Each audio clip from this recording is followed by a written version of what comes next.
Welcome to the Web Design Business Podcast with your host, Josh Hall, helping you build a web design business that gives you freedom and a lifestyle you love. Hello, friends. Welcome into episode 215.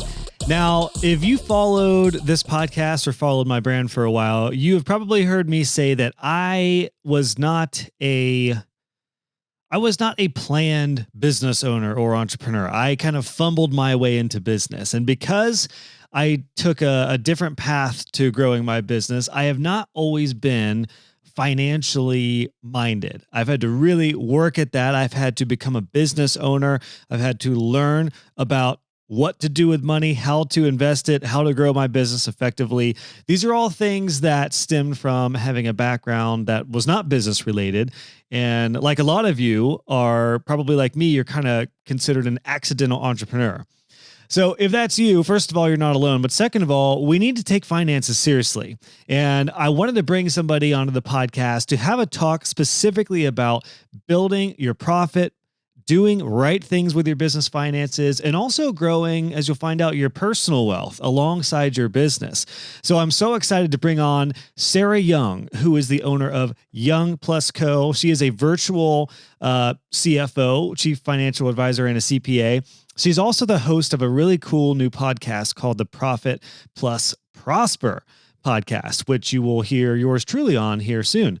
But I was so excited to talk to Sarah because she is very like-minded, I think, with me and a lot of you who are in the freelance and web design world, because she does not come from a typical corporate or typical background that most CPAs do. Like, she is an entrepreneur at heart. And I think that translates really well when you are talking about finances and as an entrepreneur, because I don't know about you, but I feel like sometimes when I talk to CPAs and financial advisors and planners, they're just typically in the corporate world. So I have a hard time explaining what I do. And because there's no quote unquote stability in the entrepreneurial world, sometimes it's hard to talk about that. But that's why I wanted to bring somebody who is a CFO entrepreneur. That's what I like to call Sarah. So we had a great chat talking finances, profit, building your wealth, and I can't wait to hear how it translates to you as well. So without further ado, here's Sarah.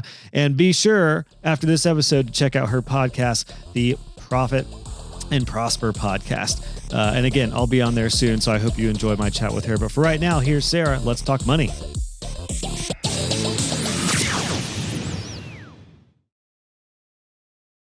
Sarah, welcome on to the show. Thanks so much for taking some time to chat today. Thanks so much for having me. We were just chatting before we went live here. I'm extra excited to talk with you because I feel like I need you in my life as far as a numbers person. This is just not my area of expertise or even interest. So what I've learned as an entrepreneur is when you surround yourself with people who are really good and have interest at the things that you don't, it can be pretty powerful. So I hope that sounds good because I'm really excited to ask some questions about finance and all the things when it comes to growing a business. Yes. Well, most people, when they come to talk to accountants, they're not excited. So that's a good thing to start off with. You're excited to talk about it. Yeah. Well, and I know we were chatting too, like my audience is really a collection of people who are either pretty early in the game, just getting started, all the way to people who have been doing this for a while. And I think a lot of the things in the accounting world, as far as business, apply to both for sure, but there may be different levels. So I'm sure we'll weave in and out of all kinds of finance tips and stuff like that. But maybe to kick us off, would you like to let everyone know, first off, where you're based out of? And I'm curious, when somebody asks you what you do, what do you tell them now? I don't know what I do. I'm kidding, sort of. I am in Charlotte, North Carolina, but we have clients all over the U.S. So I am the founder and main CFO at Young & Co., which is a virtual CFO agency. And we do everything from done-for-you CFO services to business tax. And I also have a coaching program for people who want to just be more profitable but don't need a full-time CFO in their life just yet. So ultimately, what I'm super passionate about is helping business owners actually build their wealth from their business. And that can be both financial wealth and non-financial wealth. I think just like using their business to make the money that they want and live the life that they want, because I find a lot of people get into business doing whatever they want to do, they love to do, and they don't take the time, or they just don't have the financial literacy skills to know what to do when it comes to all of the finance and accounting and tax. And it's also overwhelming, right? But I think that not, tackling that part of your business can hold you back. And I've seen it in some, multi 7-figure, 8-figure businesses that still don't have their financial situation figured out. And, they still don't profit. And they, it's just one of these things. I just want to help as many business owners as I can to help make as much money as they can. So hopefully that answers what do I do? I love the mission. I'd be curious to see how you would say that if you just meet somebody on the street or something. Do you have like a quick 30-second explanation? Yes. I am the founder of Young & Co. It's a virtual CFO agency, and we help 6- and 7-figure business owners create more profitable businesses and build their wealth. All right. Nice and summed up. And I think that's probably a bit of some of your messaging and copy on your website as well. Reason I asked too is my wife and I recently moved into our new home, and I'm meeting a lot of new people in the neighborhood, and I'm trying to still refine how I say what I do depending on who I'm talking to. So it's like everyone in the online world has a tricky time answering that. So yeah, well, I am a CPA, and I have other people in my neighborhood who are CPAs. And when I try to explain to them what I do, they just look at me like blank stares. Like even they don't get it. So, because if you just say you're an accountant, they're like, oh, you probably work for a business somewhere and go downtown or something, right? Exactly. We do tax returns. That's it. Right. So I love your mission. I love what you're up to with the core of what you're all about and like why you want to help with this. I'm kind of curious. So you work with a lot of different businesses, it sounds like. Do you find that most people that you work with, especially now in this online world, do you feel like people have intentionally planned their business from the start? Or do you feel like a majority of business owners now have just kind of fumbled into their business and they're trying to catch their finances up with their offers and things like that? I mean, you have both, right? But I would say the vast majority of people don't fully plan out. Like they may have business goals, but that doesn't tie back to financial goals. So like I'm thinking of a client that's coming to mind. I just had a meeting with them last week, and they're growing like crazy. And they're like, we want to set these huge goals this year. And I was like, but what does it mean? Like, why do you want to do 7 figures this year? What does this do for you? Like, what's your actual goal that you need to pay yourself? What's your actual goal you need to like be able to invest and retire? And so instead of just like shooting for the moon, and I'm not saying I'm trying to pull anybody down, right? Like I'm not trying to talk anybody down and say, no, you need to aim smaller. But I think there's like intention to be set around what am I doing here in my business and what do I want to get out of it, instead of just running on the hamster wheel, trying to make more and more and more money. That's a great point. A lot of my students, when I chat with them about like, what's your goal financially, sometimes they're like, I have no idea. And I've always felt this is just a very rudimentary way to start that worked for me. And that was figure out what I wanted to bring home this year, ideally for my family. Of course, if we take home more, awesome. But at least if I know I need to take home, $100,000 to keep us our lifestyle, then that gives me like the foundation for this is at least what I want to make. Yeah, taxes, expenses, all the other things on top of it. Maybe now I want to shoot for like 200,000 this year. Or years ago, I just needed to make like 50,000 in the business, and I was set for that year. That would have been awesome. So I guess it's a good probably reminder right up front when you're planning your goals. Is it safe to say you want to plan your business goals around your life and your personal goals? Is that kind of the approach that you take? Yes. I like to go bottom up. So I think baseline goal 1 is how do you keep the lights on in your personal life and in your business? So for your personal life, to your point, how much do you need to take home in pay to just pay all of your bills and live your lifestyle? And then, taking that through to your business, how much do you have to have in expenses to support that size of business? And then how much in revenue do you need to bring in to cover it all, right? To pay your expenses, to pay yourself, to pay your taxes. But then once you're doing that, then there's really a next level goal. And this is where I start to talk to people about like, what's your retirement goal number? Like, what's your plan for retiring? Or like a lot of millennials will be into the like FIRE movement, right? Financial independence, retire early. I don't know if you've heard of that, but I have not. No. Well, I'm 35, so I'm basically an elder teaching now. Yeah. Well, I'm also 35, and I So think there we go. that, yeah, well, so, I mean, I'll cover it. I don't talk a lot about the FIRE movement because I love it for some things and I don't for others, but it's really just like people Please who enlighten me. Yeah, I want to know. No, it's people who want to retire early. And so they talk about how do we build up enough money in investments to be able to retire early. And I find that a lot of business owners, myself included, are like, I'm 35. I don't want to work until I'm 65, or I don't want to have to work. I don't want to be stuck in my business until I'm 65. And so sometimes I say things like this and like people's faces are like, oh, I've never thought about that. And I'm like, exactly. So then we talk about like, now you're not just paying your bills, but how much you need to be setting aside to make sure you're covered when you're in retirement, or maybe relaxation mode and not necessarily retirement mode. So that's a really interesting point. I just recently met with my financial advisor and we talked about this idea of retirement, because I have always felt, and I feel very strongly that I will feel once I get to that point, that if I don't do any sort of work, I will lose my mind.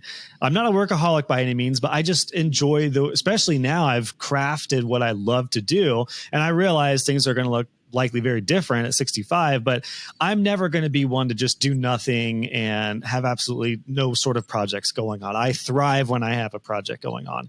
However, what we talked about is kind of reiterated by what you just said. And then that is that hopefully you get to a point where you don't have to work.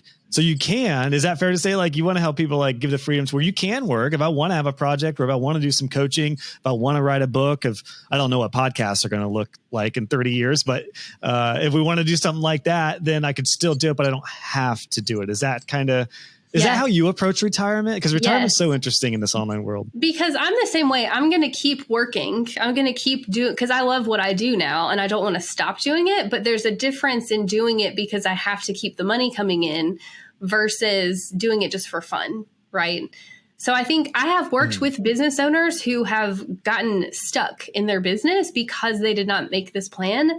And they got to a point where they're like getting close to 70 and they're still working as a CEO of multi-7-figure business. And they hadn't set up a retirement plan and started having health issues and like would have probably preferred to stay working in the business, but they couldn't. And so you just want to give yourself the options, right? So that if something does happen, because you don't know what your life is going to be like in 10 or 15 years, right? Or 30 years in your case, right?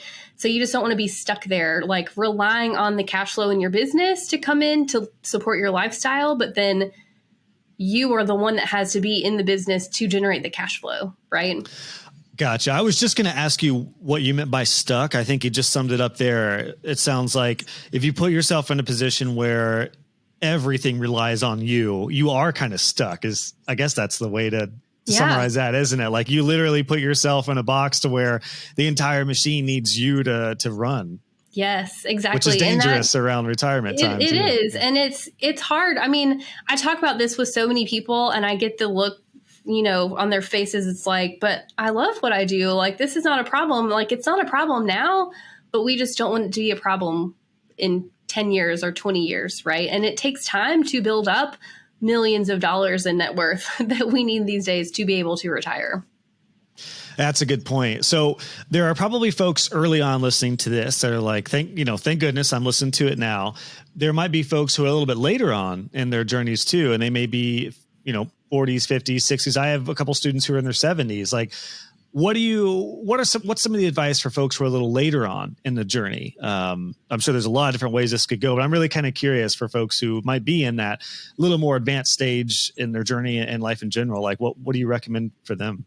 Yeah, I mean, it's just start now with wherever you are. I think it's better than not starting. So, I mean, I think I kind of go through the same process with all of our CFO clients and our tax clients where we sort of decide on how much money do you need to have coming in the door to keep your lifestyle going, and what are the ways that we can generate that cash flow using your business, or maybe you take the money from your business and invest it in other things to create that cash flow. And so I think that I talked about the FIRE movement. Most of the things you'll find about the FIRE movement online are going to refer to employees, which we are not, right?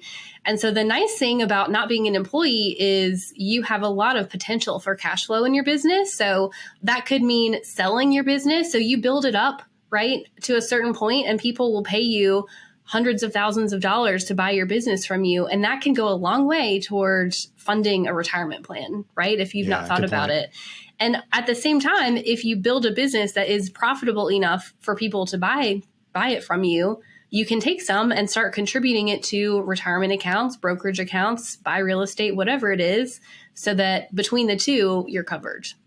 That's a great point. I'm so glad you mentioned that, because I found, coming from an employee position where I was a cabinet maker and then starting my own business and then doing freelance work and then just getting used to hourly, eventually scaling my agency, I still always felt like I was like project to project, month to month. It never dawned on me until I sold my agency in 2020 that I've created something that I could sell for like a lump sum. We ended up doing a deal that is over a decade. But that's still money that's coming in every quarter for me right now. And then I'm actually, in full transparency, in the process of potentially selling my free Facebook, one of my free Facebook groups.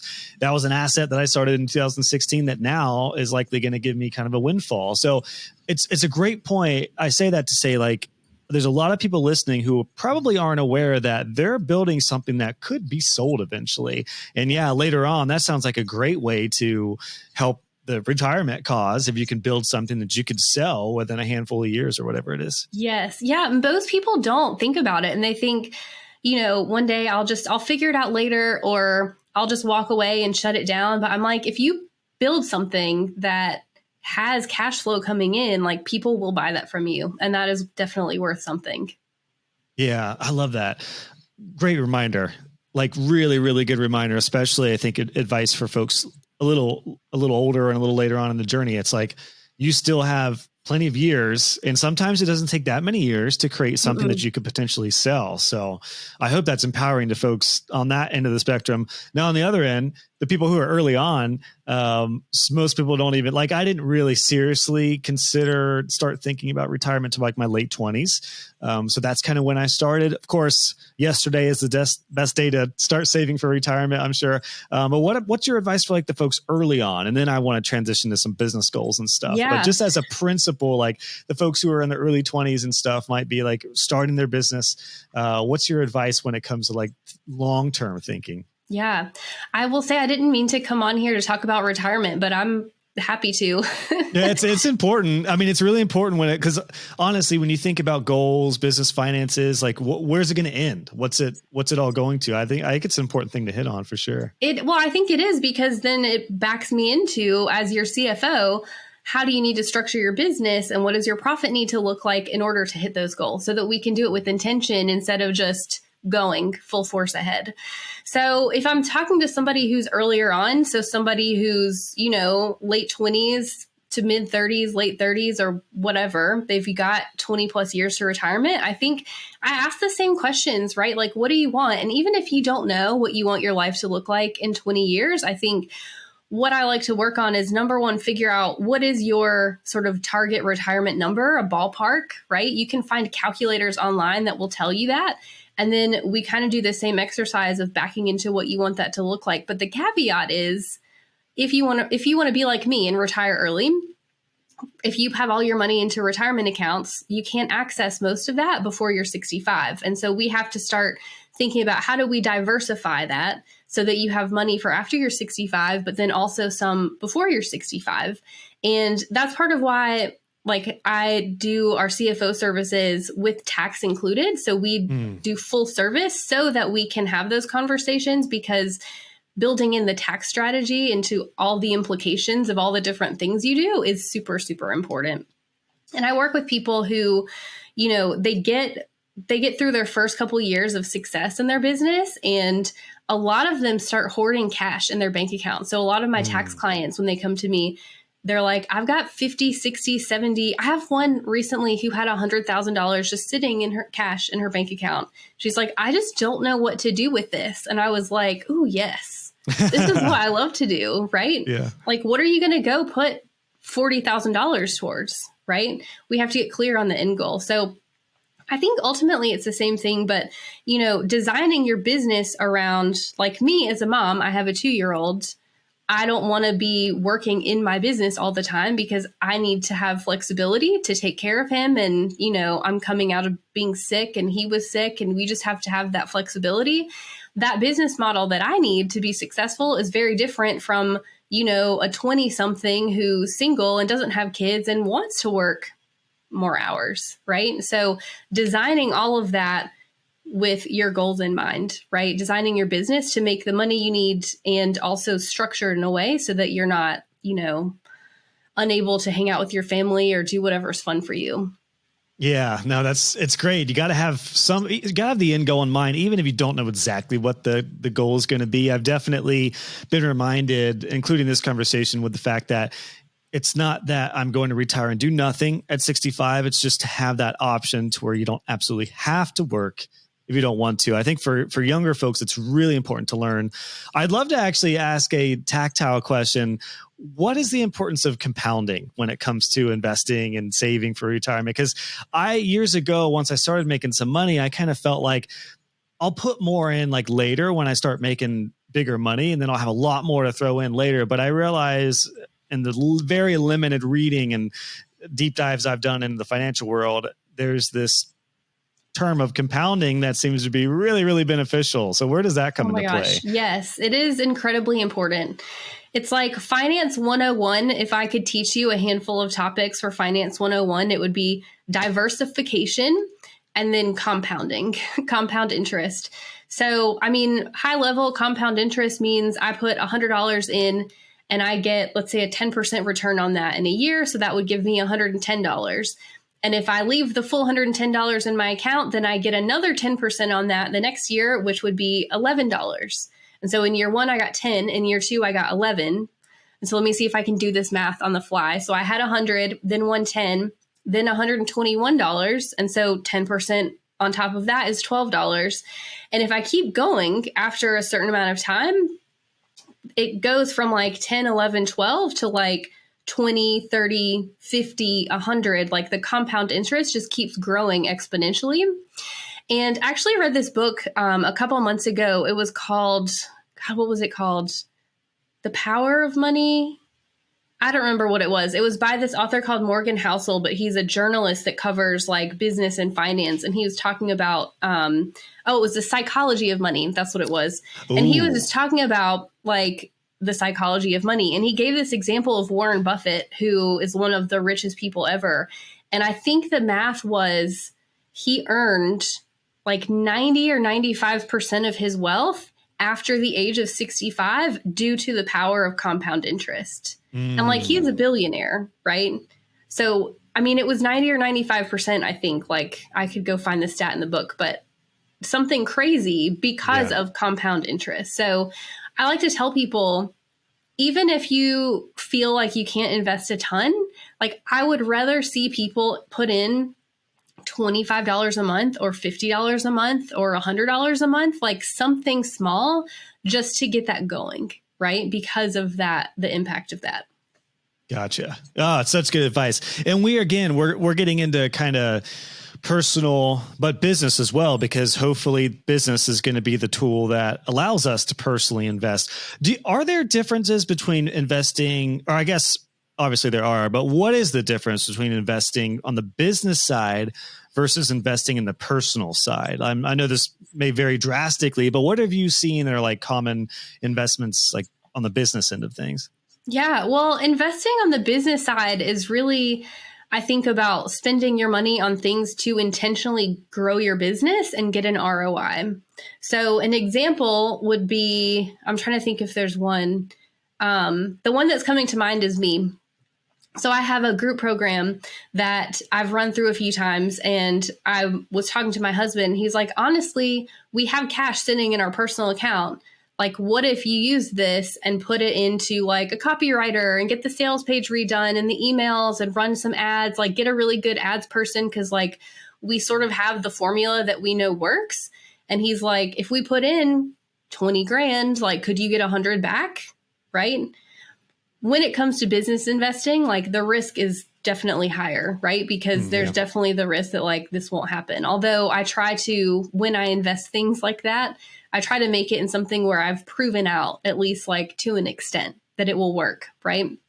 Versus personal investing, I view more as, the retirement accounts, having a brokerage account, buying rental real estate or something along those lines, where it's like separate from the business. But a lot of people use the word invest in business land, and I don't know if they really know like what that means, right? But it's really just about like, I'm going to put this amount of money into an expense in my business, and in theory, it will give me a return of hopefully many times over. And then that's how you create like the business profit engine, right? Where you put money in and then out pops more money, hopefully. Yeah, that's something that I've seen and noticed with some of the colleagues that I have now who are getting into like multiple six figures, is a lot of them, as I've picked their brain about where they're at and what they're looking to do moving forward, the big emphasis is on reinvesting back into the business. Typically, like you said, investing would look like just growth strategies. Like, how can I scale this? How can I grow this? Maybe it's hiring a team member. Maybe it's hiring ads, marketing, messaging, whatever's going to increase conversions. That's definitely what I've seen. So I totally back that up in saying that, like, the term investment on the business front for me, the reason I asked you that is because that's kind of what I see as well. Is it's just like, what things can I put a little bit into to hopefully get a decent return back on, which is a mindset shift. Like, most people that I've run across and that I had to break out of this mindset as well, don't put anything back into their business other than time. It's like their own time. They don't put anything from their bank account. Have you seen that as well? Where like business owners have to shift from like my time to like actual like money, putting back into it to get an investment back. Oh, absolutely. I think that goes back to, there's so many things. I think one is we have an employee mindset of like, we're on this fixed income, and if we spend some of this fixed income, then we're afraid we're not going to get the money back. But risk and reward, like, that is something that all business owners have to learn to, manage, right? I think too that at least when you talk about personal finances, what I see out there is a lot of people almost glorify frugality. And I'm not one to say like, go spend all your money on stupid things, but I think that, this message of like, save, and don't spend on things because that's the path to wealth is through saving. I think as a business owner, that's not the case. I think that to the business owner, as a business owner, the path to wealth is in creating assets, right? An asset being something that will produce cash flow for you down the road. And like, that does take an investment. And sometimes you have to put your money into that instead of just your time, like recognizing, again, like, here's the potential reward if I do this and do it well. As a numbers gal, I want to ask you this, and I want you to give me your initial thoughts. My mindset, and I am a risk taker as an entrepreneur. I'm fine with risk, but I've always been so much more interested in making money than saving money. What I think you may have just summed it up, but what's your initial thought on that? Is that, pros and cons? Is that good? Is that, in this digital online landscape, is that a benefit? What are your thoughts on that mindset? You know what? I find that most business owners fall into one of two camps, and that is either I'm a spender or I want to save. I'm very frugal. Like, and you just have these mindsets based on like your financial habits in your life, right? And I think that the best place to be is somewhere in between, right? Like knowing when it is time to invest in something, but not, I see a lot of business owners who spend money on things that they don't really need, that are like extraneous, or, I think most of your listeners, when you're in the startup phase to getting to multiple six figures, I think the main thing you need to worry about is sales and marketing. And a lot of times I see business owners who don't want to do the sales and marketing because sometimes that's hard or scary, right? And so then they'll come up with other things to do to distract from doing the hard thing. But I think that I don't think it's either or. I think it's like finding the balance of the two and like recognizing if you're one who tends to spend. I'm a spender, for the record. I tend to spend early and often. I have to like pull myself back and recognize, like, is this really the thing that I need? in my business right now? Or is this just something that's fun or exciting or a distraction, right? And then if you're frugal, I think it's the same thing. It's like, are you really like going to save this money? Is you investing your time into this really going to get you a better return, right? Than it is by saving it or investing it or whatever you're going to do with your money. That's a great point. Because I definitely fall on the spender side too. And I know the downfalls of that for sure. However, the frugal could be almost just as bad when it comes, like, for example, I remember a local, somebody I know locally, her and her husband both had their different businesses and they worked from home. And he is like, save every penny, like wants to do everything himself. If we can buy something for cheaper, let's do that. And I remember her like venting to me about them getting a router for their Wi-Fi. And instead of getting like a really good router that was like $250, he wanted to get one that was like $100 because it was way less expensive. It'd probably be fine. But she was so frustrated because she was like, this is our business and I can get so much more done if we have faster speeds and all this stuff. But that $150 kept him back from like them having, and I don't know what happened eventually. Maybe she talked him into it, but that's just a primary example of like a practical, frugal mindset that could actually be really costly in the long run. Because she was a photographer. If it takes her 10 times longer to upload photos and that's killing time in her business every day, that may end up being like thousands or tens of thousands of dollars in wasted money in the long run, over $150. I don't know. That's just a practical example that came to my mind when I thought about like a danger of frugal.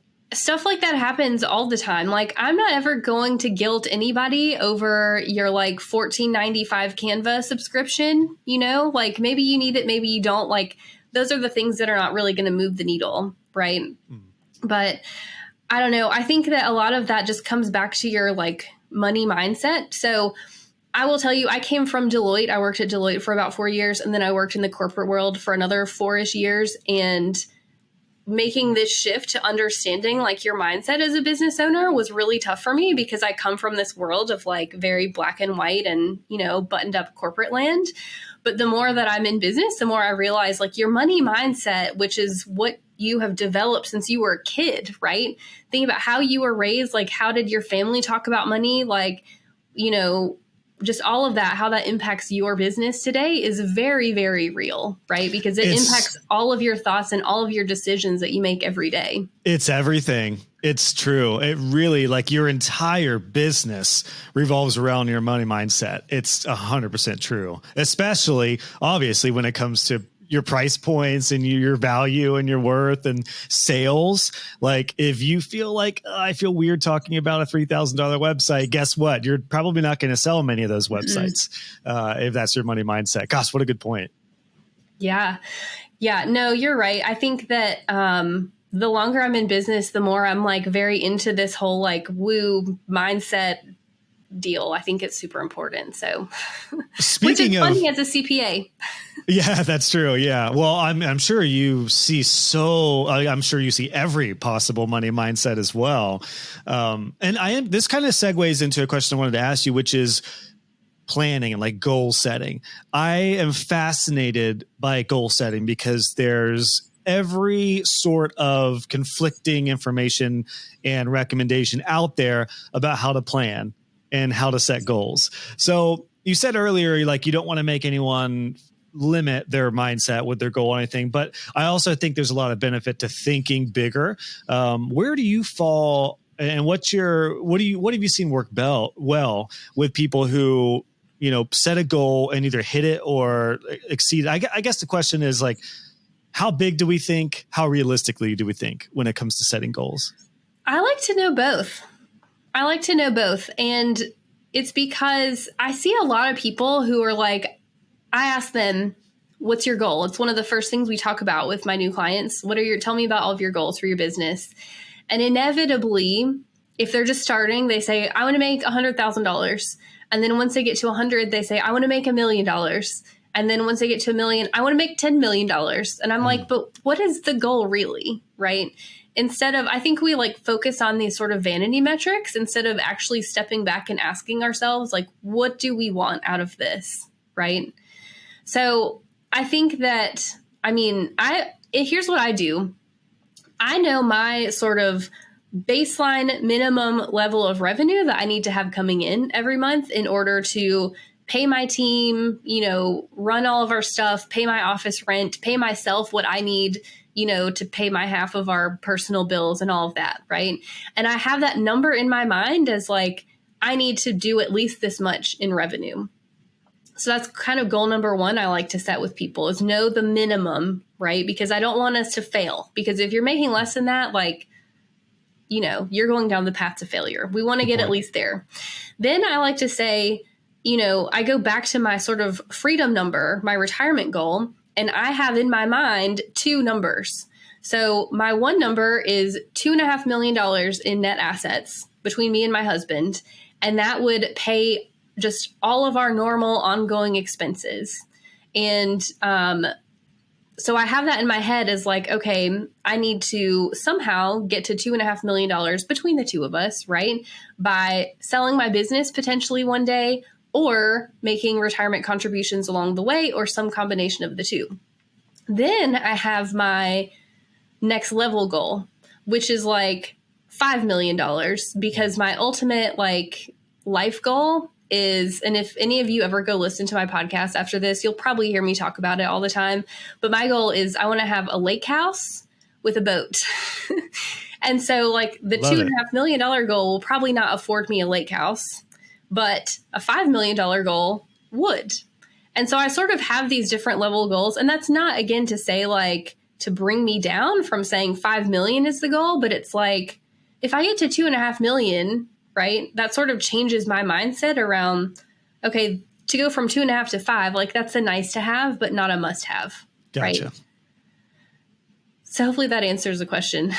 Well, I like that idea of like realistic level 1 and then like bigger dream level 2 and then level 3. Maybe it's Sarah on a beach with a yacht. I don't know if that's your style. Sounds like more the lake house is, but maybe there's like a even higher level, and it changes too. I know like as you age, like my goals and things have definitely shifted. My mindset of money is completely different even from a few years ago.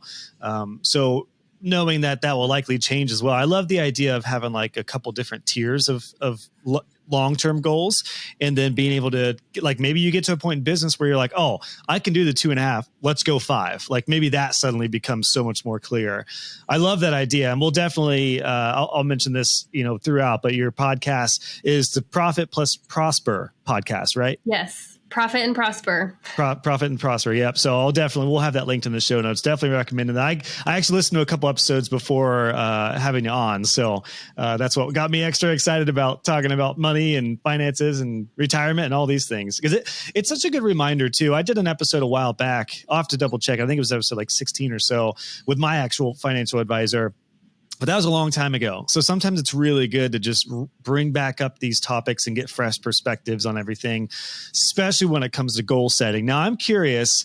It sounds like that answer, you look at a bigger picture instead of just like a random number that you throw out in your business. But practically, how do you evaluate goals when it comes to finances? Like I've learned there's a lot of power in like quarterly evaluations and like looking at where things are, and online business changes so fast. I've seen massive shifts in my business quarter to quarter sometimes, where like at the beginning of the year, for example, 2022, my goals right now halfway through completely different than when I started. I'm already at a different place where I'm taking things moving forward. So my goals have changed. What are your thoughts on that, on far as like how to set them annually versus like quarterly? What are your thoughts on that?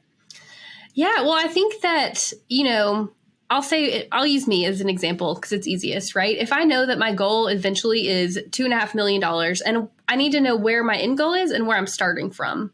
So where I'm starting from is I have my baseline, keeping the lights on revenue covered without a problem at this point. And so now I'm like, okay, how fast can I get to $2.5 million? Which means for me, like maybe I sell my business, right?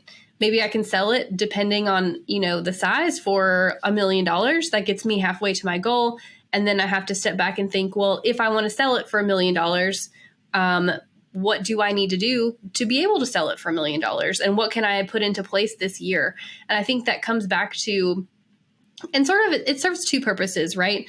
One, selling your business, and then also how I want to live my life. come back to how I structure my business today. So like if I put processes into place in my business now, or like hire the right team and get them trained, those are all my business goals. But it also serves a dual purpose of down the road, I'm creating an asset that someone else would buy, right? And so it's different for every person. It's sort of hard to say. So I'll just tell you what we do for our clients too, is we kind of go through this whole process. And sometimes it takes months really to dig in and really figure out like, what are we doing here and what are their goals? Because I think a lot of us just sort of go on autopilot, right? And we just want to grow, grow, grow always, because that's the message that we're given. And so we try to get to like, what is the goal? And then we do our reports. And depending on the size of the client, we'll do monthly or weekly financials. And then we'll say, how are you tracking? Right? So early in the year, you said you wanted to do X, like, how are you tracking to that? Either generally we do it on a monthly basis.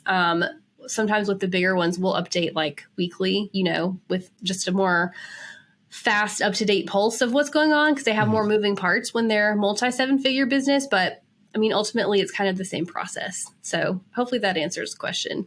Well, yeah, it's just interesting because, well, a couple things in that. I've found that when some people set an annual goal in the beginning of the year, like, okay, I want to make a $200,000, but maybe January and February were slow months. And they're like, wow, I'm not even near on track. But I've had a lot of students who literally went through that this year in 2022.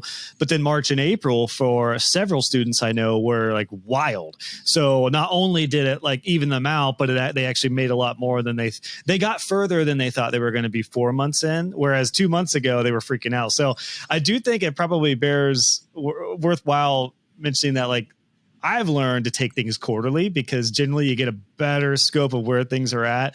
The business owners that I've seen that go week to week generally are super stressed out, because they're like, this week is terrible. Oh my gosh, I didn't like land any new clients. And then the next week they're like, oh my gosh, buy everything, buy whatever. But that's a dangerous way to live as a business owner. So I was just kind of wondering your thoughts on how that applies to like an annual type of goal. But I think either way, it's like you have your long-term goal, your game plan, but then you can shift your goals, your 3-year goals, 5-year goals, et cetera, within that long-term plan, it sounds like. Yeah, well, when I say, goals change all the time, right? And so I almost take them a little bit with a grain of salt, because it's like, we want to know like the floor. So we know always like, don't fail, right? Make sure you're paying yourself. But then we also want to know what's the ultimate long-term goal, so we know we're working there. And so when I say we have some clients, the bigger ones who we do weekly reporting on, I'm not going necessarily into detail on like big picture goals, like, Gotcha. You've made $10,000 progress against this goal one here. But really what we try to distill it down to is, how do you know you're on track to achieving your goals, right? And like, what are the activities that you as a CEO or like your team need to be doing and producing in order to reach that goal? And that's what we track on a weekly basis. Gotcha. So more like, think of service-based businesses. And I track this for myself too. Sales calls booked. How many like speaking engagements am I doing? How many social media posts am I doing? And then back into how many hours is my team working, right? Like, do I need to monitor that? So just like knowing these are the key things that help me answer whether I'm on track or not to achieving the goal. Gotcha. What are your thoughts on profit? More specifically, like, how to invest back into your business with the profit that's in your business. I don't know if you have a metric of like how much profit ideally month to month a business is hopes to get to.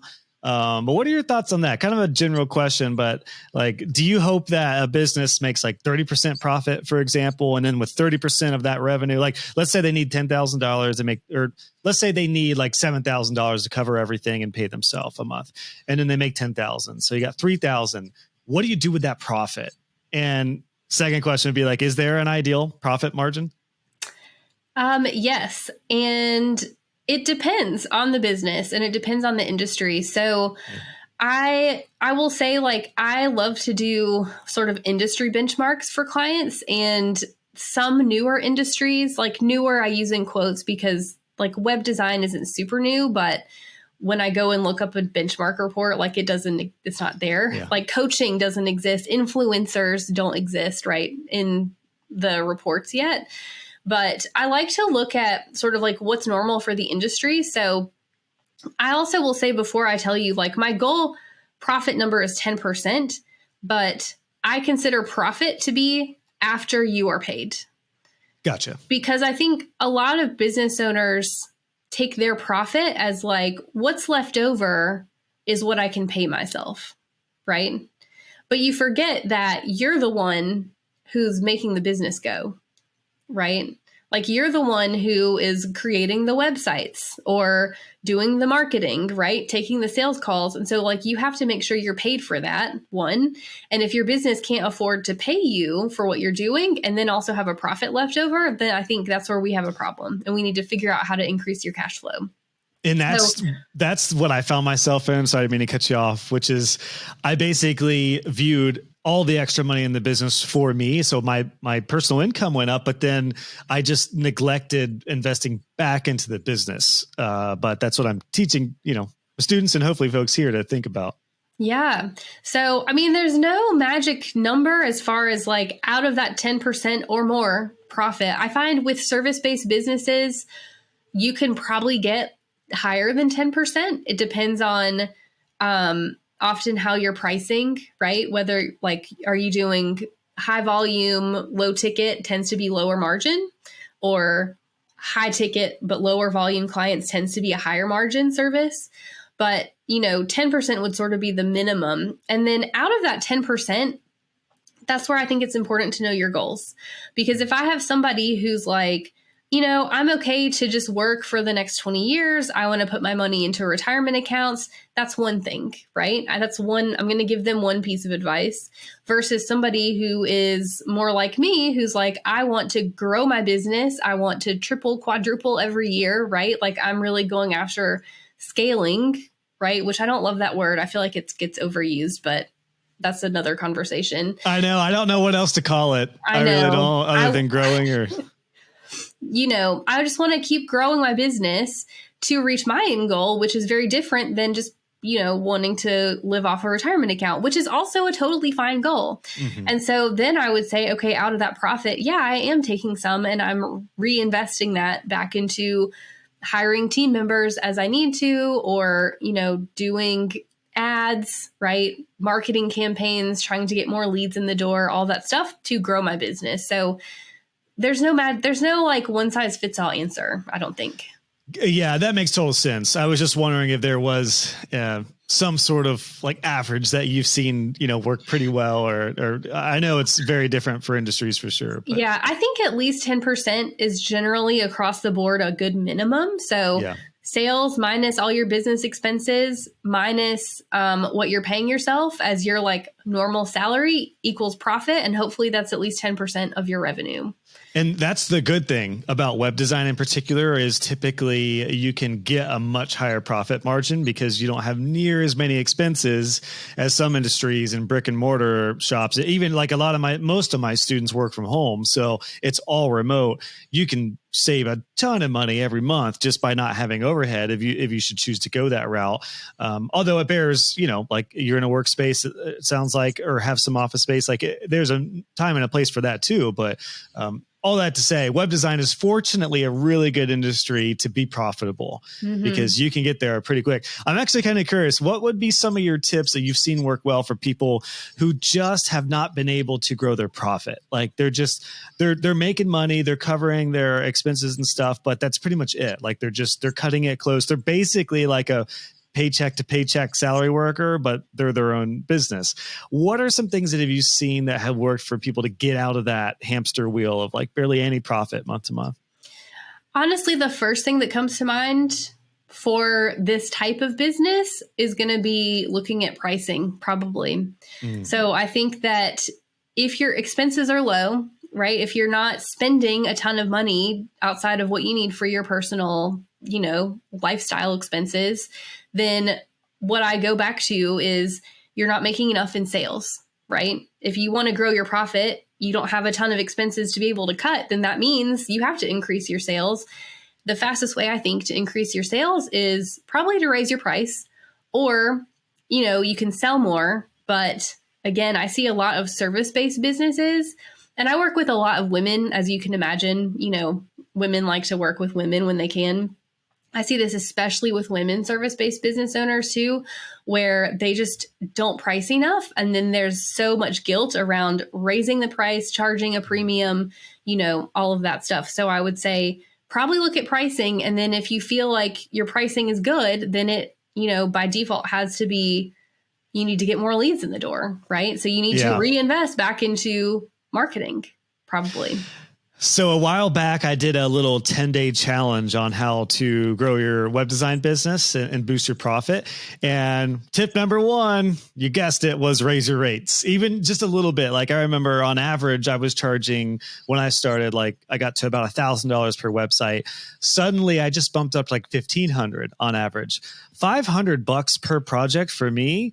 What is that? A 50% increase was huge. That was a game changer for me. And then I was like, oh my gosh, I can charge $2,000. I'm totally worth $2,500. Then things really, really started to change. But it all went back to just raising my rates a little bit. Because like you said, it's the easiest way to add more profit to your business because you don't need to sell more. You just make a little more every project. And as you get faster and your systems and processes get better, you save more time, then you can invest more. My second biggest tip, just for anyone curious, was to look at your subscriptions. So even before selling more, like look at what you could potentially cut out.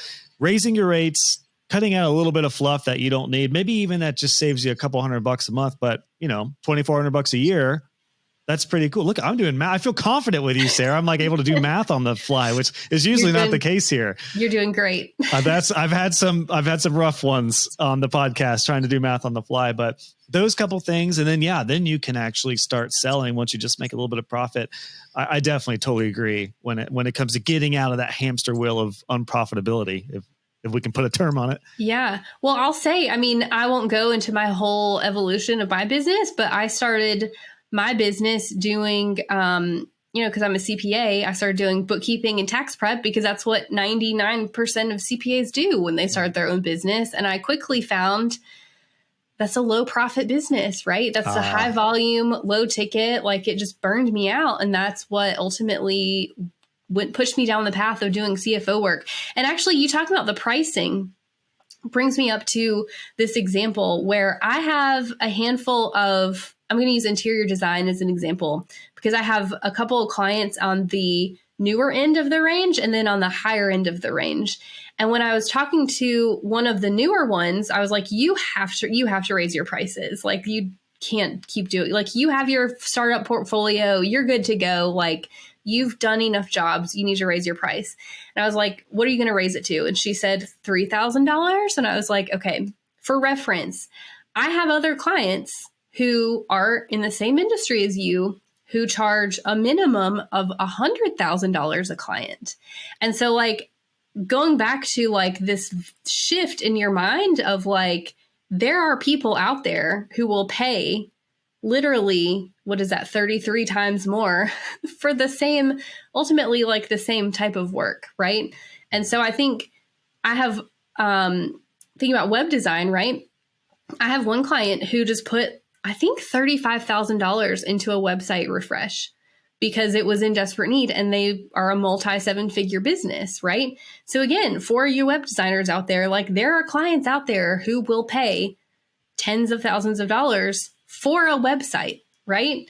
And so you have to get out of this trap, I think, of only having the clients who want to pay $1,000.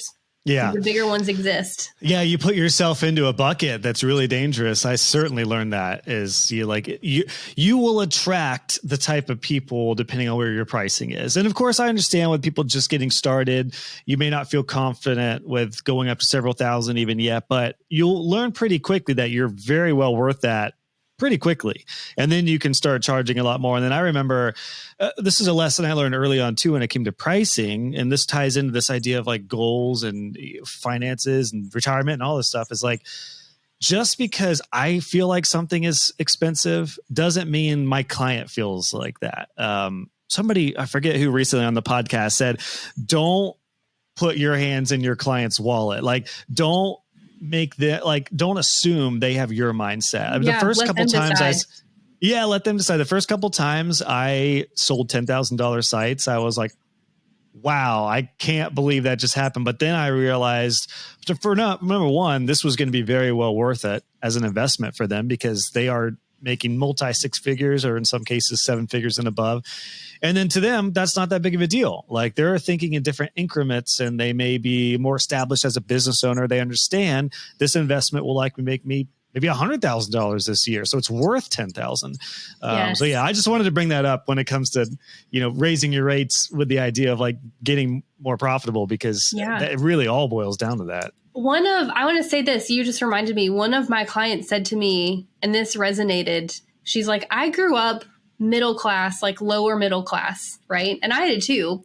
And so it's not that I grew up like ever wanting for anything, but it was also this sort of like, you don't spend money on these things, right? So the idea that there are people out there who will pay 6 figures for interior design for their house blows my mind, right? The idea that there's people, I have clients who pay me a lot of money every year to be their CFO for their large business, like that blows my mind because that was just not my reality. And so I think you brought up a good point of like getting out of like your head as much, right? That's another great point is sometimes you need to literally remove yourself from like your zone of influences, family, friends, everything. Not that you need to like disappear from your family. That's not what I mean. But I mean, like literally when you're in like work mode, you need to surround yourself with different people. I learned that early on.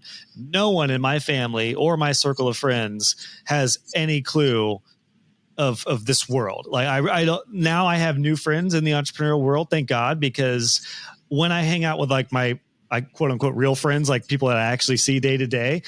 Some of my colleagues live in Columbus, so we can meet up every once in a while. But like my old friends from years ago, they're just like, they're barely holding on to like their job and, maybe making $30,000 or $40,000 a year. It's a completely different situation.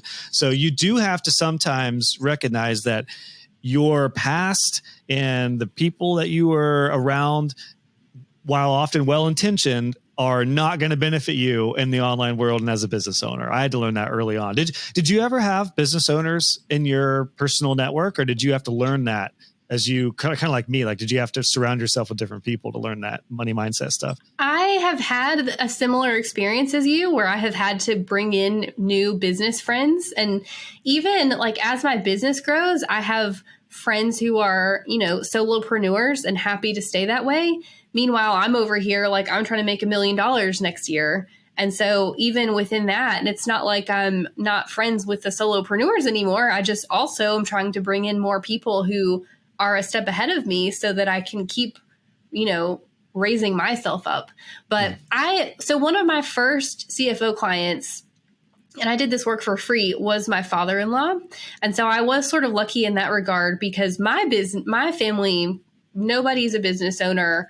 I tell my mom what I do and she's like, you do what? You make money doing what? I said, Mom, I'm going to work less this year than I have. And I'm going to make 2 or 3 times the money that I made last year. And she said, yeah, good luck. Like she literally said that. But my father-in-law used to own a business and they were in need of financial help. And this was back when I was working full time and I hadn't really even started my business yet. And I was like, well, I mean, I'll help you. Like, this is what I do. Like, I'm happy to help. And so that sort of opened my brain to the possibility of like, oh, I could do this. Right? Also, you threw yourself to the lion's den, like no pressure with your father-in-law, right? That's like, could you have put any more pressure on yourself to do a good job? Otherwise, that's going to be an awkward Thanksgiving if things don't go well. I know. They're very forgiving, thankfully. I did learn a lot. But, looking back on it, no, I probably wouldn't work with family on a regular basis anymore. Yeah. But, it wasn't in with a very large business, an experience that I wouldn't have gotten otherwise right out of the gate. So I think I was definitely lucky in that regard. Actually, before we move on to anything else, I want to bring up one last thing on pricing that popped into my head while you were talking. And that is right now, inflation is insane. So for anybody listening, hearing us talk about pricing and you're thinking I don't know. I mean, inflation, I think the last report came out, it was 9%. I forget the exact number year over year. So if you're not raising your prices, like you are actually falling behind now because inflation is so crazy. There's a reason McDonald's used to have 15-cent burgers back in the freaking 50s or 60s or whatever it was, like that is true. You do have to raise your rates with global economies. What a great reminder. Like, yeah, you should. I guess I don't know how many people have the same rates as they did 10 years ago, but if that's the case, especially if you have any sort of hourly work, raise your freaking rates. You would be surprised. That's all I'm going to say. You would be surprised. I see businesses that have not raised their rates in years. So I believe it. Yeah. And there was one final thought that I thought of too, is particularly as you were thinking or you were mentioning, like, you don't know anyone who would they couldn't believe somebody would spend $100,000 for an interior designer. That's the same on the business front too. Like for the longest time I had a hard time imagining spending like tens of thousands of dollars on ads, for example, just because of where my business was at the point. But I have a very close friend and colleague I'm in a mastermind with who is spending like tens of thousands of dollars on Facebook ads, but I see his numbers. He's having like often 6-figure months. So I'm like, that's making sense. Like, yes, you're investing a lot more, but you're also making a lot more. Of course, you don't need to go out and drop 20 grand on ads, but I think you said earlier, like start small. If that works and converts, scale it up. But it's either all about way, the ROI. Yeah. And either way, sometimes it's a really important point, I think, when it comes to finances. Get out of your past money mindset, current surroundings. Again, you don't need to like literally go off the grid and move away from your family, but when you're working, be in a different headspace. I think that's so important. And it's funny because like on a personal note, me and my wife, we just moved into a big home. We have our third kid coming. We don't live lavishly, but we do. A lot of our family are like, what does he do? Like, especially because my wife is a stay-at-home mom. So they're like, what does Josh do? Like I've heard from the grapevine, like people are like, what the heck does he do? And I don't say that boastfully. I say like, because of my mindset shifts and what I do for a living over the years, like I so hesitant to say this because it sounds super douchey, but I am just at a different place than a lot of others with their mindset on money. And that I've had to like learn that. And sometimes it makes up for awkward small talk because some people are just like trying to hang on to their job. Whereas I'm like, I want to talk about business strategies and talk with people like Sarah about, going towards 7 figures. Like it does add more complexities in everyday life, but the long and short of it is when it comes to money mindset and finances, I have learned you do have to just play at a different card table as an analogy, in the online world, especially. Yeah, no, you're so right. I mean, I feel that way too. Like we bought a nice house and my son was born 2 weeks before COVID shut down. And that was back when there were horror stories about the impacts of COVID on little kids. And we were like, we're not sending him to daycare. So we hired a nanny. And I remember telling my family that, and they were like, you did what?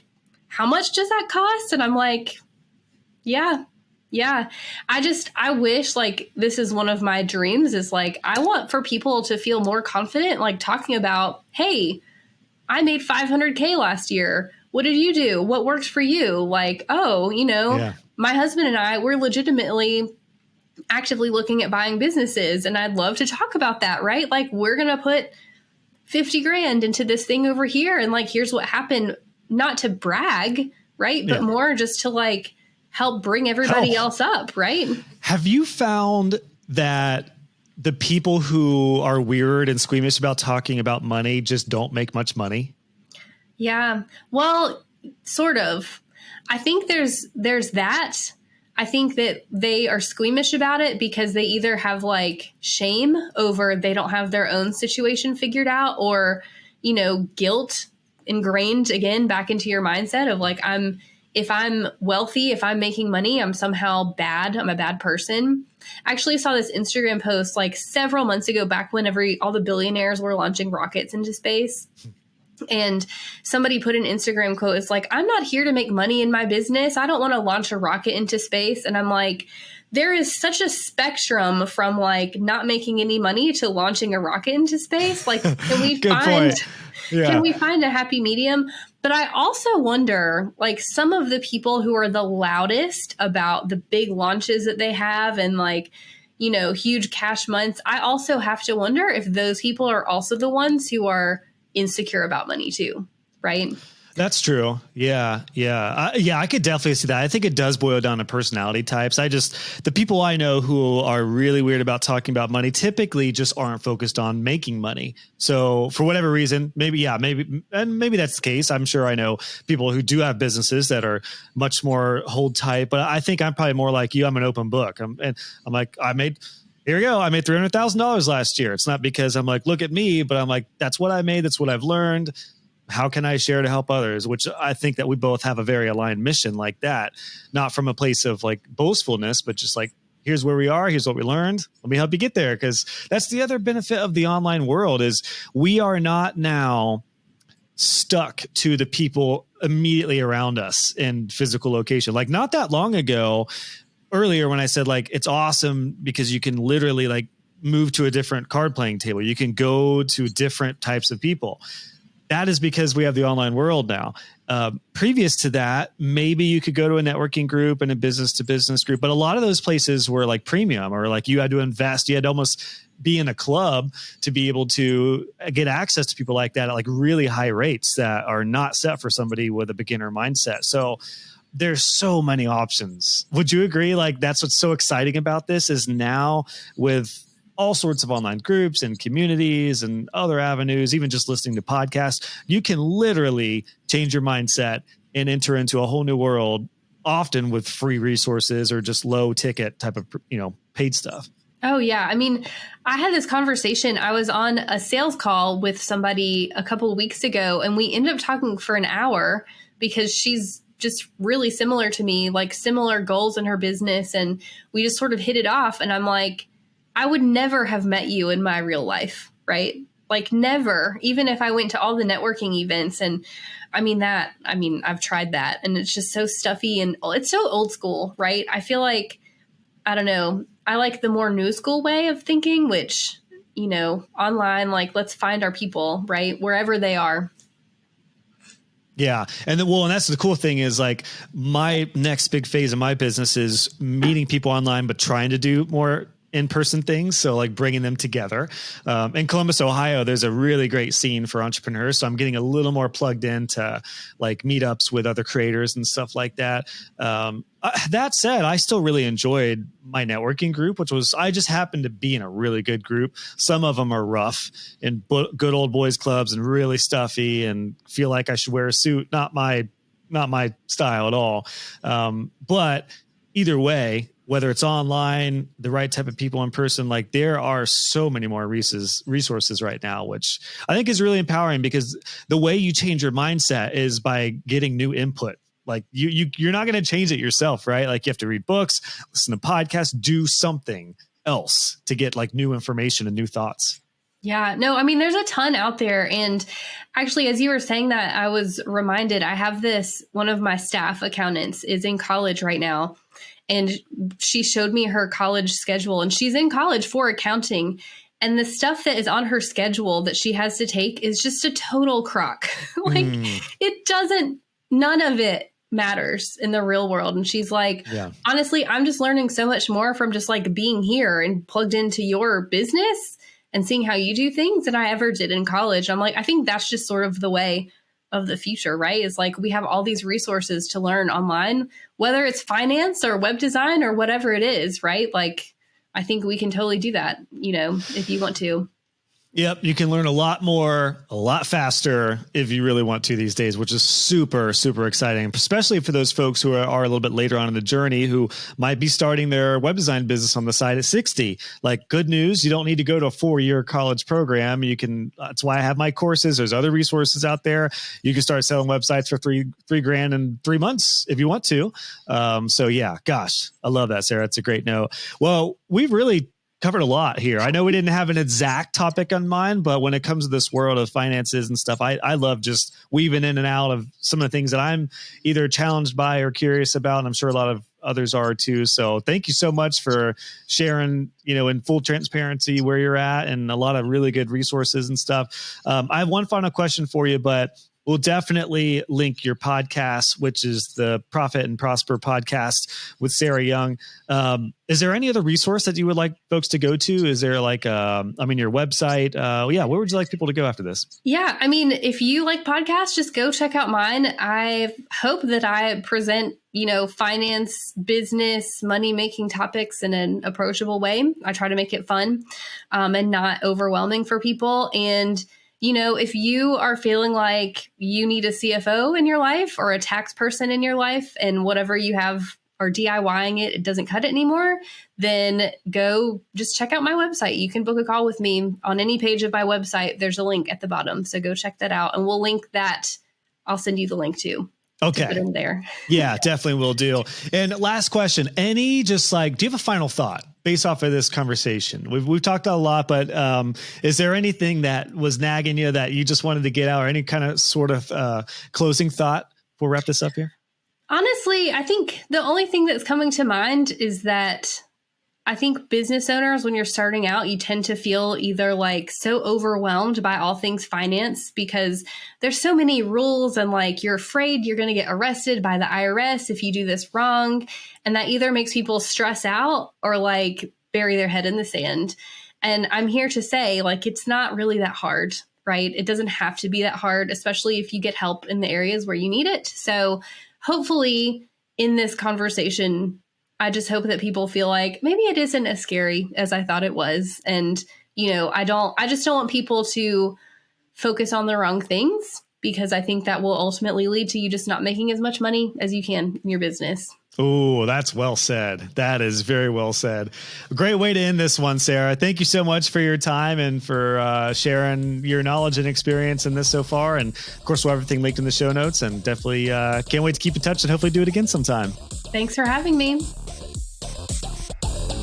Hey friends, it's Josh here. I just wanted to mention a couple quick things before you head out. First off, if you've been enjoying the show, please consider leaving a podcast review. I personally read all the podcast reviews. I love hearing your thoughts and feedback on the show, and it also really helps grow this podcast. You can do that easily if you go to joshhall.co/podcast review, and you can leave a review wherever you listen to the show. And then I also wanted to make sure you know that for all the extras on every one of these podcast episodes, you can go to joshhall.co/podcast. We have a post there for every episode, which includes full transcriptions, timestamps, and all the links and resources that we mentioned. So just go to joshhall.co/podcast for all the extra goodies. Thanks so much for tuning in, and I'll catch you on the next episode.